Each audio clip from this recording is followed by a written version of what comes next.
우리 하나님 말씀 디모데전서 3장 8절로 11절 말씀입니다.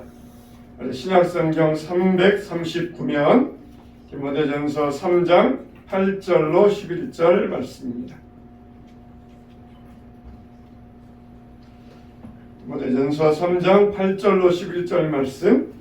자, 우리 한 목소리로 다 같이 시작.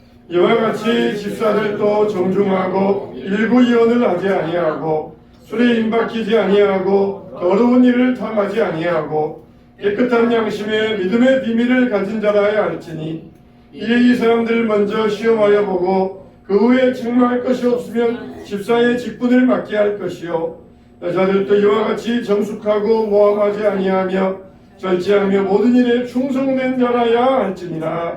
아멘. 할렐루야. 따라하겠습니다. 믿음으로 복받읍시다. 믿음으로 축복자가 됩시다. 할렐루야. 정말 우리가 주 안에서 아름다운 믿음의 복을 누리시기를 주님의 이름으로 축원합니다. 이스라엘 백성들이 400년 동안 애굽에 고통당하면서 하나님 앞에 부르짖었어요. 우리도 부르짖어야 됩니다.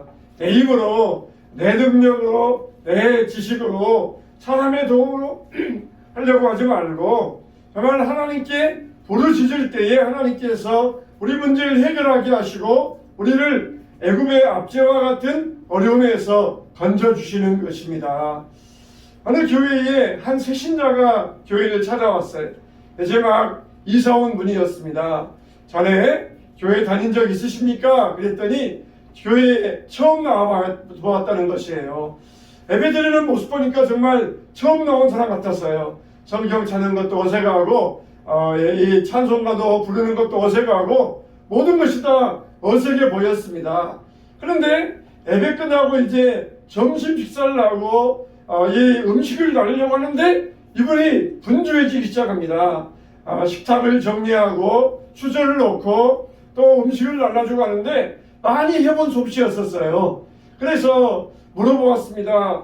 전에 어디에서 교회에서 봉사해본 적이 있으셨습니까? 물어봤더니 예, 제가 전에 절에서 많이 해봤습니다. 그러더라는 것이에요.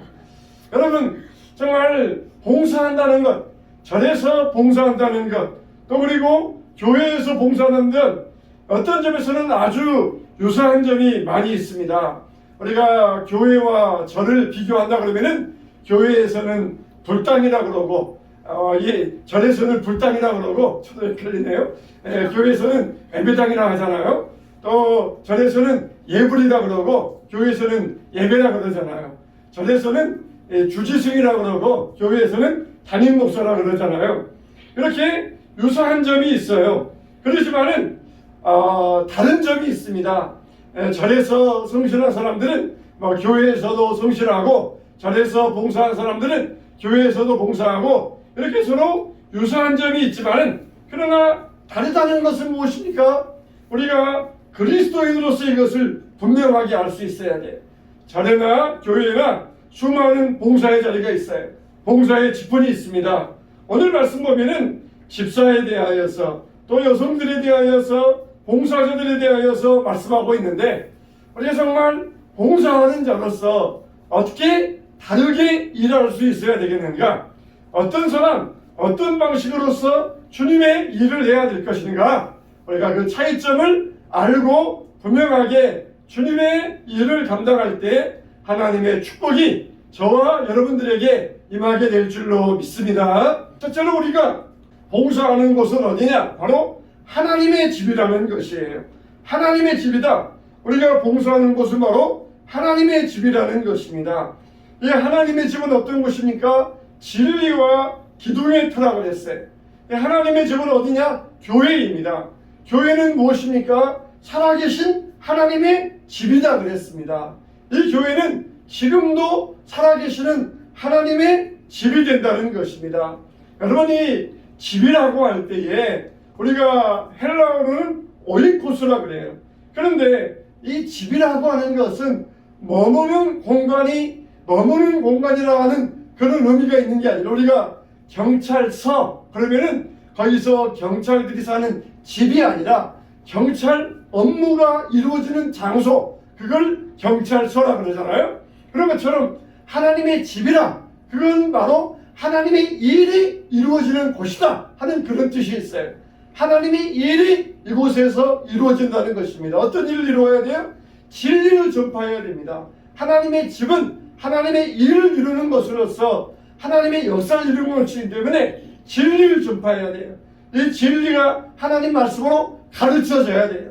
이 강단에서 여러분들에게 이 진리의 말씀이 전파되어져야 됩니다. 여기에서 그냥 세상 일이나 잡담이나 여러분 더우시죠? 더위 먹지 말고 더위를 이기려면 어떻게 해야 됩니다. 이런 일들이 증거되는 것이 아니라 하나님의 진리의 말씀이 전파되는 것이 바로 이 교회라는 것이에요. 하나님의 일이 이곳에서 이루어져야 됩니다. 하나님의 일은 뭐라고 그랬어요? 진리의 기둥과 터라고 그랬습니다. 하나님이 하시는 일, 이게 바로 하나님의 집에서 하는 일이에요. 무슨 라이언즈 클럽이나 무슨 개모임이나 하는 그런 모임이 아니라, 교제하는 것이 아니라 온 세상에 진리의 말씀이 전파되어지도록 이 교회가 이 일을 이룰 수 있어야 된다는 것입니다. 자, 이 집사의 자격이라 그러면서 집사와 봉사를 연결하고 있어요. 집사는 헬라어로 디아코노스, 그런 이 뜻이 있어요. 그래서 집사는 종이라 그런 뜻이 있어요. 봉사하는 사람이라, 교회에서도 집사, 권사, 장로 다 봉사자로서 세워져 있었습니다. 전에 지금 디모데가 목회하는 곳은 에베소입니다.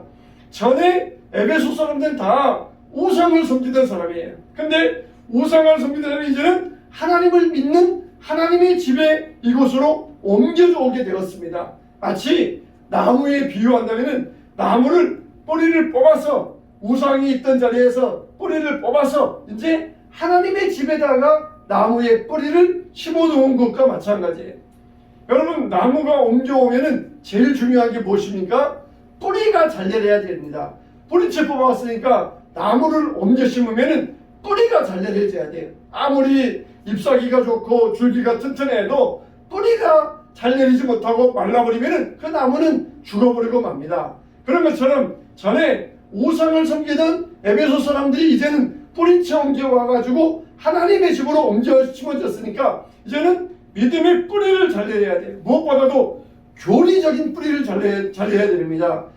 우상에 섬겼던 그런 이 여러 가지 지식이 아니라 이제는 하나님을 믿는 그 교리적인 지식이 잘 뿌리를 내려야 돼요.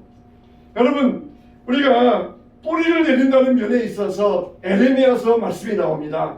에레미야서 17장 5절로 8절 말씀 중요하니까 잘 들어보세요.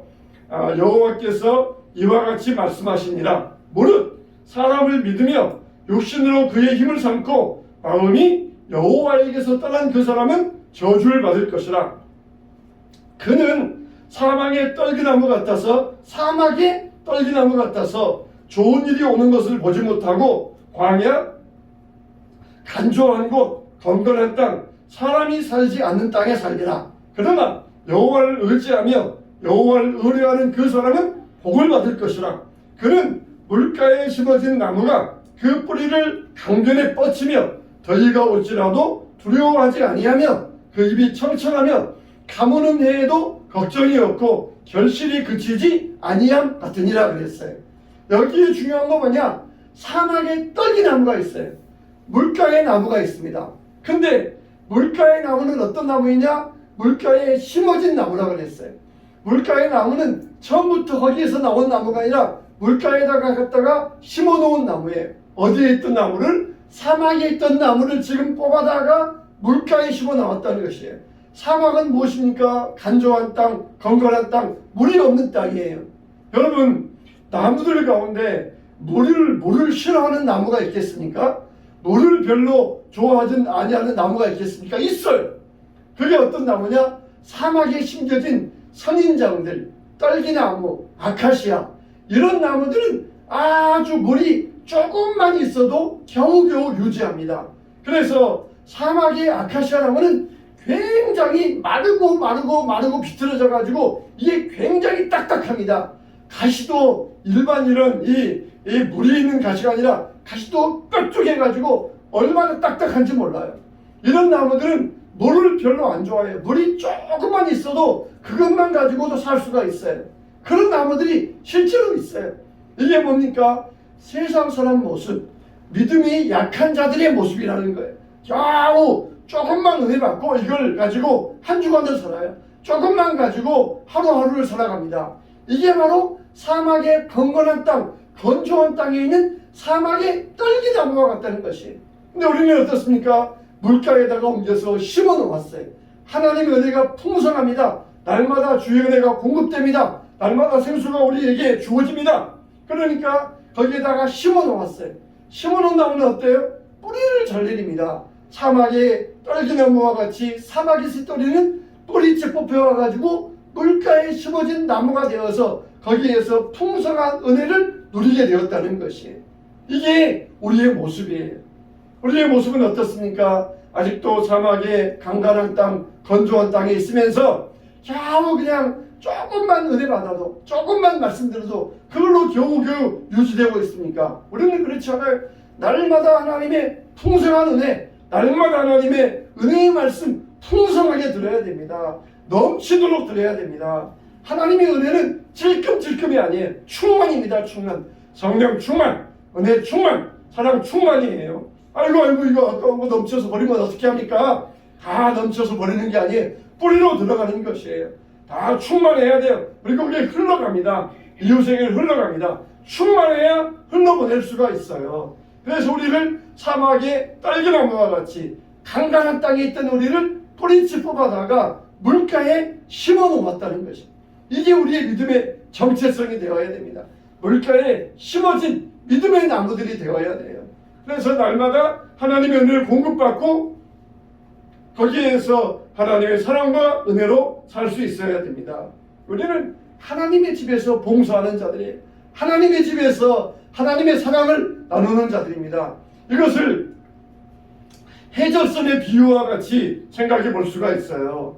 해적선 안에서 해적들이 거기에서 공동생활을 하고 있어요.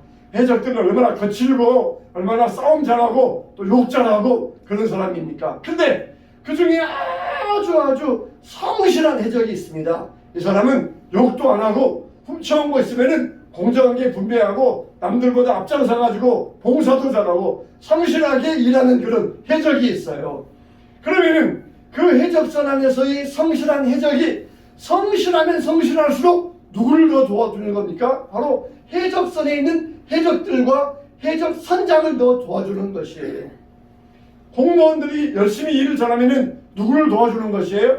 나라와 정부를 도와주는 것입니다. 만일 군인들이 와가지고 해적들 토론할 때에 이 해적 가운데 성실한 해적, 이 봉사자는 해적, 이 해적은 아주 성실했으니까 따로 사면시켜주겠다 그러겠습니까? 그러지 않아요. 똑같이 해적들과 같이 다 해적선에서 해적했기 때문에 똑같이 해적과 같이 감옥에 보내는 것입니다. 여러분 아무리 다른 데서 봉사 잘해도 너는 정말 성실하니까 너는 천국 가야 돼 그렇게 할 수 있겠습니까? 그러지 않아요. 교회에서 봉사하는 것, 하나님의 집에서 봉사하는 것이 바로 하나님의 일을 이루는 것으로서 바로 하나님께 도움이 되고 천국에 영향을 끼치고 하나님 나라를 세워가는 일이 되는 것입니다. 아무리 세상 단체에서 열심히 봉사해도 그거는 세상 단체만 위할 뿐이지 하나님의 집, 하나님의 나라에는 아무 도움이 없어요. 하나님께서 임하셔서 심판하실 때 너는 참 절에서 열심히 봉사하고 성실했으니까 너는 천국 가야 되겠다 그러지 아니하십니다. 해적들 가운데서 아무리 성실해도 다 감옥에 보내는 것처럼 우리는 하나님의 집에서 일하는 하나님의 일꾼이 되어야 돼요. 그래서 하나님의 일꾼으로서 어떻게 해야 되느냐?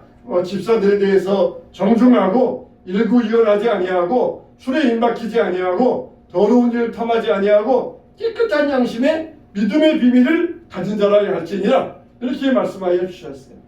두 번째로는 뭐라고 그랬어요? 이 진리는 바로 믿음의 비밀을 가진 자라야 그랬습니다. 믿음의 비밀을 가진 자. 우리는 뭡니까? 우리는 다 믿음의 비밀을 가진 사람들이에요. 우리가 이게 다른 것입니다. 우리의 믿음과 우리의 축복은 반드시 비례하게 되어 있어요. 믿음은 비밀이라는 것입니다. 근데 이 비밀은 어떤 비밀이냐? 막 그 비밀을 막 꽁꽁꽁꽁 감추어두고 숨겨두어가지고 남을 전혀 모르게 막아놓는 비밀이 아니라 이 비밀은 뭐냐? 신비함이에요. 신비하다는 것이. 우리가 하늘에 비 온 다음에 무지개를 보면은 참 신기하지 않습니까? 저 무지개가 어떻게 그냥 기둥도 없고 뿌리도 없는데 하늘에 이렇게 덩그랗게 떠 있어가지고 아름다운 모습을 비칠 수 있을까? 도대체 무지개는 곳이 어딜까? 쫓아가 보지도 않지 않습니까? 무지개만 보면은 자연의 아름다운 그 신비함을 우리가 느낄 수가 있어요. 바로 이 믿음의 비밀은 그런 신비함을 이야기하는 거예요. 예수님께서 십자가에 죽으시고 부활하시고 지금은 하나님 보좌 우편에 계시면서 나의 기도를 들으시고 나를 이렇게 보호하고 계시고 지금도 내려다보고 계시는데 그 믿음을 내가 갖고 하나님을 의지하고 신뢰하고 산다는 것, 이게 정말 신비한 일이에요. 신비한 일. 어떻게 이 믿음을 깨닫고 내 믿음을 그 믿음을 나의 믿음으로 받아들이고 나의 삶 가운데 그 믿음을 통하여서 힘을 얻고 능력받고 사탄을 물리치고 살아갈 수 있는가? 이건 정말 신비한 일이에요. 신비한 일. 세상 사람들은 정신력이 약합니다. 그래서 포기하고 무너지고 세상을 자기 뜻대로 마감하기도 해요.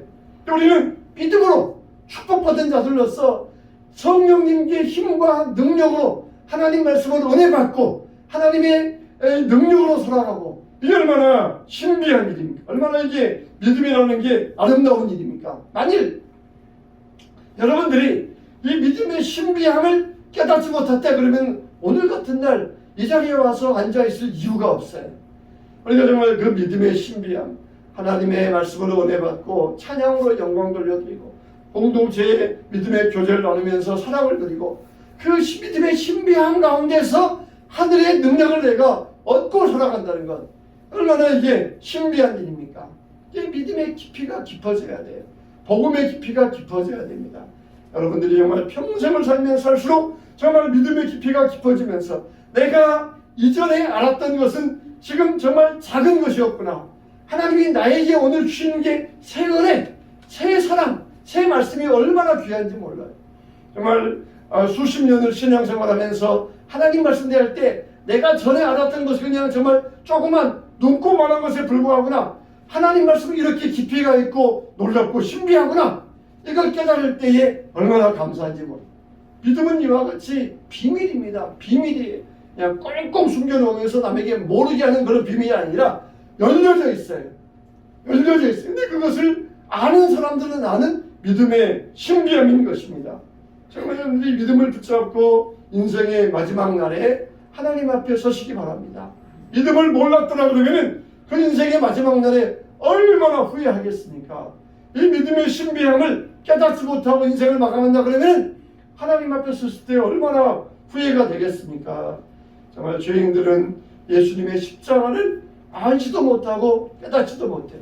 이 믿음의 신비함을, 예수님이 우리의 부활의 주가 되심을, 이 믿음의 비밀을 아직도 알지 못합니다.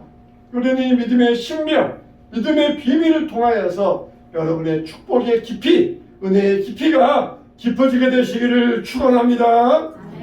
세 번째로 이 진리를 전하는 사람은 깨끗한 양심을 가져야 된다고 그랬어요. 디모데전서 1장 5절로 7절 말씀에 이 교훈의 목적은 청결한 마음과 선한 양심과 거짓이 없는 믿음에서 나오는 사랑이거늘 사람들이 이에서 벗어나 헛된 말에 빠져 율법의 선생이 되려 하나 자기가 말하는 것이나 자기가 확정하는 것도 깨닫지 못하도다 그랬어요. 선한 양심, 깨끗한 양심에서 나와야 됩니다. 우리가 예수님을 믿을 때 우리는 모든 죄가 다 사해졌어요.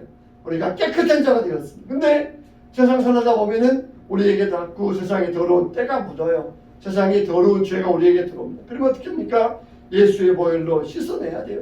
예수의 피로 제거해야 됩니다. 날마다 우리는 예수의 보혈의 능력, 예수의 피를 의지해야 돼요. 우리가 얼굴에 더러운 거 묻었으면은 비누로 세수하고 면도하고 또 화장하고 그러지 않습니까? 그런 것처럼 우리의 심령에 더러운 때가 묻으면 예수의 피, 이 피의 능력으로 이것을 깨끗하게 할 수 있어야 돼요. 다른 건 필요 없습니다.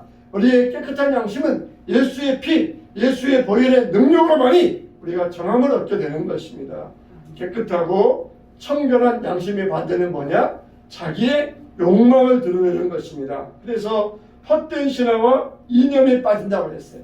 에베소 교회 성도들 가운데도 헛된 자기를 드러내고자 하는 욕망에서 헛된 신화와 이념에 빠지는 그런 자들이 있었던 것입니다. 우리 한송암교회 성도들은 깨끗한 양심을 가지고 믿음의 비밀을 가진 자로서 아무리 세상에서 어떤 유혹과 어떤 미혹이 온다 할지라도 우리는 절대로 거기에 속아 넘어가는 자들이 되어서는 안 될 것입니다. 행복의 파랑새를 찾는다고 헛된 것을 찾아 헤매서는 우리는 오직 믿음의 비밀, 구원의 신비함을 가지고 깨끗한 양심으로 빛나는 자가 되어야 됩니다. 믿음의 깊이와 축복의 은혜는 비례하게 되어 있습니다. 믿음이 깊어지면 깊어질수록 하나님의 축복도 우리에게 더욱더 풍성해지게 임한다는 것입니다. 오늘 우리가 이 믿음의 비밀을 알고 하나님 아버지 신비한 이 믿음의 비밀을 통하여서 내 믿음이 깊어지는 믿음이 되게 하시고 날마다 성령의 능력으로 힘을 얻게 하여 주시어서 하나님 앞에 섰을 때 후회함이 없는 축복자들로 살아가게 하여 주시옵소서. 이런 믿음의 비밀을 가지고 축복자로서 살아가게 되시기를 주님의 이름으로 축원합니다. 축원합니다.